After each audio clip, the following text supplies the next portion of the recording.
മുമ്പെല്ലാം മക്കൾ പുറത്തു പോയാൽ അമ്മമാർക്ക് ആദിയാണ്. പുറം ലോകത്തിലെ പ്രശ്നങ്ങളും സംഘർഷങ്ങളിലും പെട്ട് തങ്ങളുടെ മക്കൾ വഴി തെറ്റുമോ എന്ന പേടി. അതുകൊണ്ട് തന്നെ അവരുടെ എപ്പോഴുമുള്ള പ്രാർത്ഥന മക്കൾ പെട്ടെന്ന് തന്നെ യാതൊരു അപകടവും കൂടാതെ തിരിച്ചു വരണേ എന്നാണ്. വീട് എന്നത് മക്കളെ സംബന്ധിച്ചിടത്തോളം അവരുടെ കാഴ്ചപ്പാടിൽ ഏറ്റവും സുരക്ഷിതമായ ഒരു സ്ഥലമാണ്. എന്നാൽ ഇന്ന് വീട് എന്നത് കുട്ടികളുടെ ഏറ്റവും സുരക്ഷിതമായ ഒരു സ്ഥലമാണോ? സ്വന്തം വീട്ടിൽ അടച്ച മുറിക്കകത്ത് കഴിയുന്ന മകൻ സുരക്ഷിതമാണോ? അല്ല എന്നാണ് അഡോളൻസ് കണ്ടു കഴിയുമ്പോൾ നമുക്ക് മനസ്സിലാവുക. വീട്ടിനുള്ളിലെ അടച്ചിട്ട മുറി എന്നത് അവനെ സംബന്ധിച്ചിടത്തോളം അവൻ്റെ ഒരു സുരക്ഷിത കേന്ദ്രമല്ല. വീട്ടിനുള്ളിലെ അടച്ചിട്ട മുറിയിലെ അവൻ്റെ ലോകം ഇന്നത്തെ ഇൻ്റർനെറ്റ് കാലത്ത് അവനെ സംബന്ധിച്ചിടത്തോളം ഒരു സുരക്ഷിത ലോകമല്ല എന്ന് അഡോളസൻസ് നമ്മളോട് പറയുന്നു. ഒരുപക്ഷെ ബാഹ്യ ലോകത്തേക്കാൾ കൂടുതൽ അവനെ സ്വാധീനിക്കുന്ന ഒരുപാട് ഘടകങ്ങൾ അവൻ്റെ കയ്യിലുള്ള ഒരു സ്മാർട്ട് ഫോണിലുണ്ട്.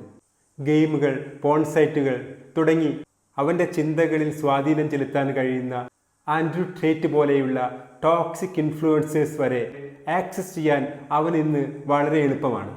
ഒരുപക്ഷെ അച്ഛനമ്മമാരേക്കാൾ, സ്കൂളിലെ ഗുരുനാഥന്മാരെക്കാൾ, എന്തിന് സുഹൃത്തുക്കളെക്കാൾ അധികം അവരെ ഇൻഫ്ലുവൻസ് ചെയ്യുന്ന മാരക വിഷചിന്തകൾ അവനിലേക്ക് കുത്തി നിറയ്ക്കാൻ കഴിവുള്ള ഒരുപാട് ടോക്സിക് സൈറ്റുകളാൽ അവൻ സ്വാധീനിക്കപ്പെട്ടേക്കാം. മാനോസ്ഫിയർ, റെഡ് പിൽ, ഇൻസെൽ, മിസോഗിണി തുടങ്ങിയ വിനാശകരമായ ചിന്തകൾ ഉൾക്കൊള്ളുന്ന, സ്ത്രീകളോട് വിവേചനം കാണിക്കാൻ ആഹ്വാനം ചെയ്യുന്ന, അവരെ ശത്രുക്കളായി കാണാൻ പ്രേരിപ്പിക്കുന്ന, മെയിൽ മസ്കുലിനിറ്റിയെ ആഘോഷിക്കുന്ന ഒരുപാട് സൈറ്റുകളും ഇൻഫ്ലുവൻസേഴ്സും ഇന്ന് നമ്മുടെ സോഷ്യൽ മീഡിയ പ്ലാറ്റ്ഫോമിൽ സുലഭമാണ്. അഡോളസൻസ് എന്ന ഈ സീരീസിലൂടെ ഇങ്ങനെയുള്ള ദൂഷിത സ്വാധീനങ്ങളിൽ പെട്ടുപോയ ഒരു 13-കാരൻ പയ്യൻ്റെ ജീവിതത്തിലൂടെയാണ് ഈ കഥ കടന്നു പോകുന്നത്.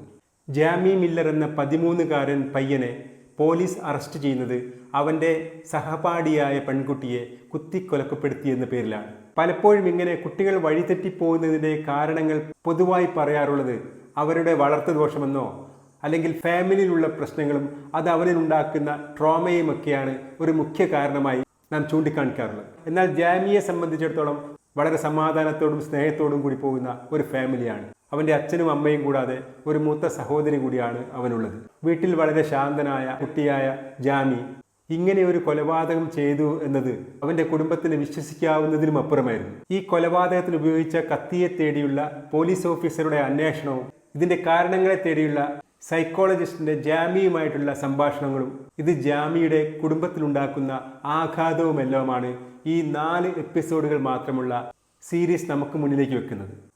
എന്തിനു കൊന്നു എന്ന ഉത്തരം